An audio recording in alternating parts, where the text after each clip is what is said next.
Tere taas!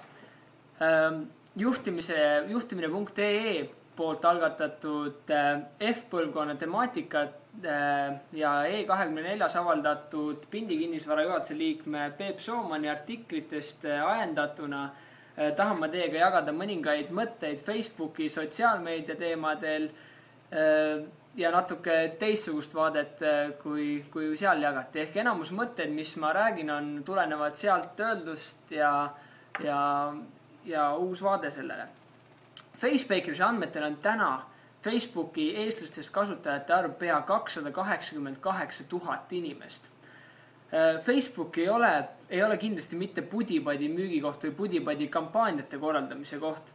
Seal tehakse palju, enamus neist tulevad ja lähevad. Ta tuleb sinna, paneb oma iPadi kampaania õhku, sellega ta saab omale 2000 fänni, kes sellel osalevad. Pärast seda vajub asi ära ja fännibaas väheneb. Ehk see ei ole see tegelik fänn.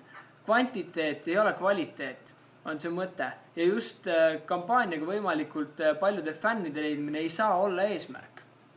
Ettevõtja jaoks on see kindlasti hädavajalik kanal.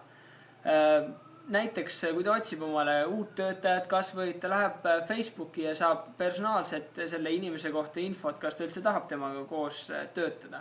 Samas saavad ettevõtte kliendid lugeda näiteks ettevõtte lehelt seda, millega ettevõtte tegeleb, mida teised sellest räägivad ehk mis tegelikult seal taga toimub.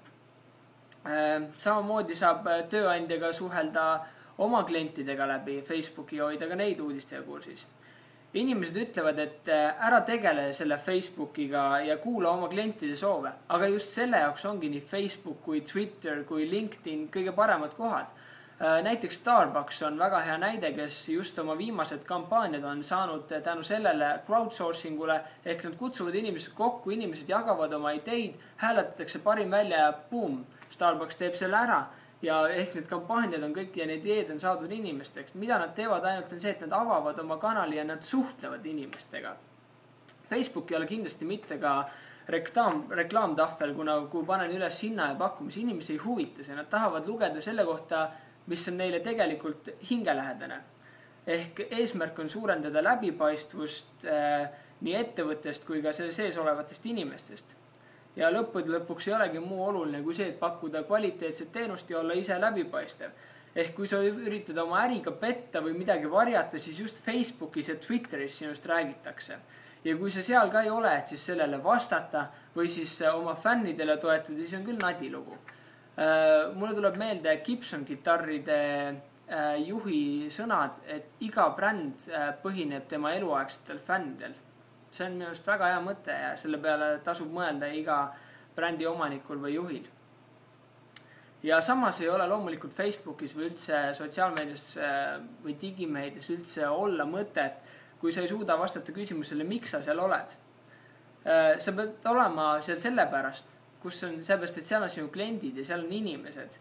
Ja sa ei saa olla eraldi veebis ja samamoodi ka uute klientide poolt tähelepanu tekitamiseks on see üks väga hea koht, kus inimesi siduda oma brändiga, jagada nende jaoks vajalikke uudiseid ja muud. Siinkohal tuleb mulle taas meelde Real Madridi digimeedia juht, kes ütles, et me oleme alati seal, kus on inimesed. Ehk kui Facebook on see koht, kus on inimesed, siis me oleme seal. Kui MySpace on see koht, kus on inimesed, siis me oleme seal. Kui Twitter on see koht, kus me oleme inimesed, siis me oleme seal. Ja kui tuleb veel mingisugune järgmine asi, siis me oleme ka seal, seepärast me tahame olla seal, kus on inimesed. Aga mida seal siis teha, kui sa seal oled? Kuula seda, mida inimesed sinust räägivad ja sinuga räägivad. Vasta neile, tekita nendega suhe, sest Facebooki eesmärk ongi suhestuda brändiga. Küsi küsimusi nendelt. Küsi nende käest neid ideid, mida sa ise võib-olla tihti ei suuda välja mõelda ja loo oma brändile eluaegseid fänne. Sest kust minagi muidu oleks teada saanud, et Pindi kinnisvara on esimene kinnisvaraagentuur, kes ka Tallinna lennujaama Expol väljas on. Loodan, et nendest mõtetest oli kasu ja toob see mõne muutuse mõne ettevõtte Facebooki lehel või aitab leida mõne uue kliendi hoopis. Tšau!